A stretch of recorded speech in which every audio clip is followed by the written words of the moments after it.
I want to talk about this absolutely insane Department of Justice order. Okay, this is from Biden. I couldn't believe that I read this. I still don't almost believe it.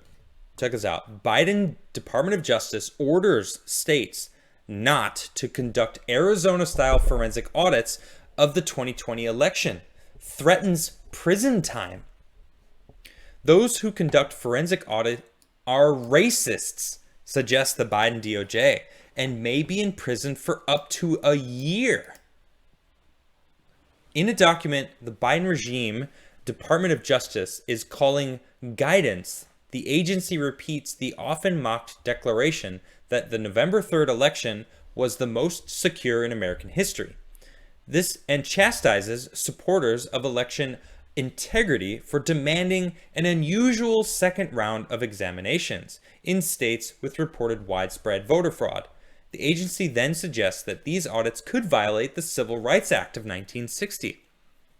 Quote, there are federal or criminal penalties attached, the Department of Justice asserts. They claim that those who arrange forensic audits of the 2020 election can face fines of up to $1,000 and imprisonment to up to a year for each violation.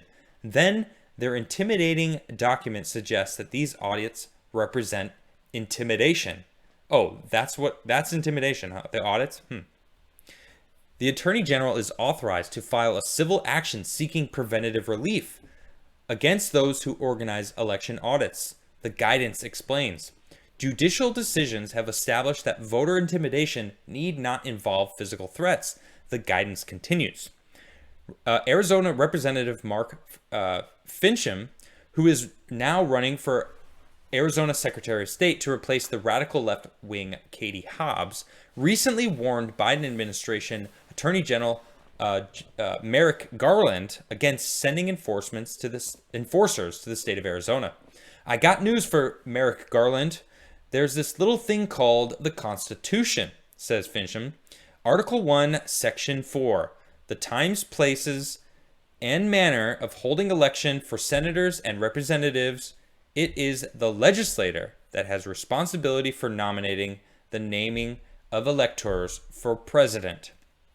Fincham added, I would advise Merrick Garland and his team of thugs that now occupy the Department of Justice tread very lightly.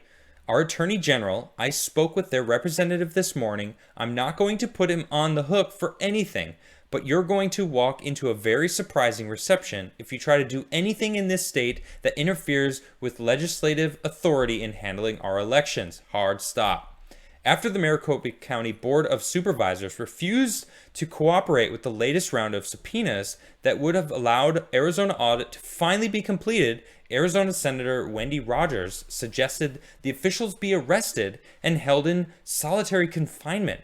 I vote to arrest, quote, this is a quote, I vote to arrest and put them in solitary, she continued, furthering wondering if there were enough solitary confinement cells available in Arizona.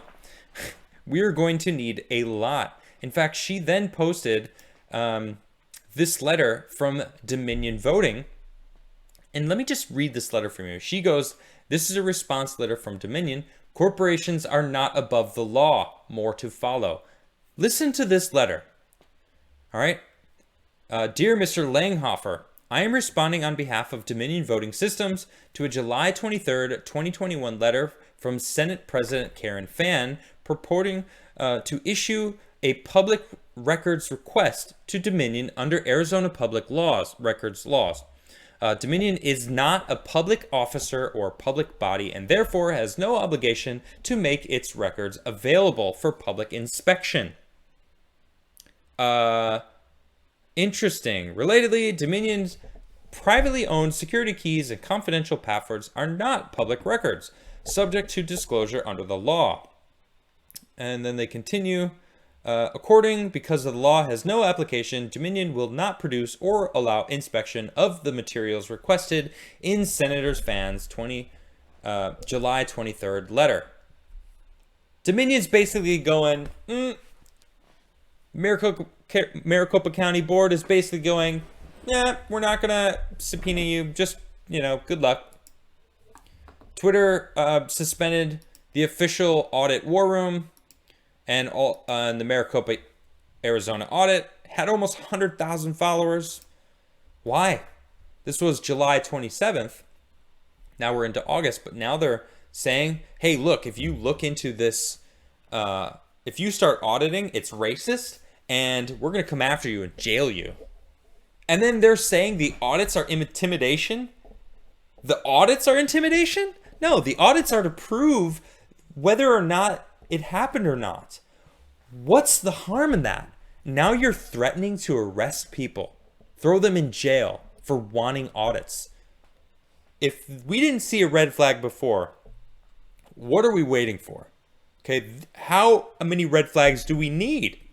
This is ridiculous. I mean, I can't believe it. I'm in shock because of how ridiculously obvious it is. He's ordering the Department of Justice to arrest people who want to audit in their state. Really? I mean, I'm speechless. I can't believe it. I'm with Wendy Rogers, man. These people need to go to trial. It's crazy.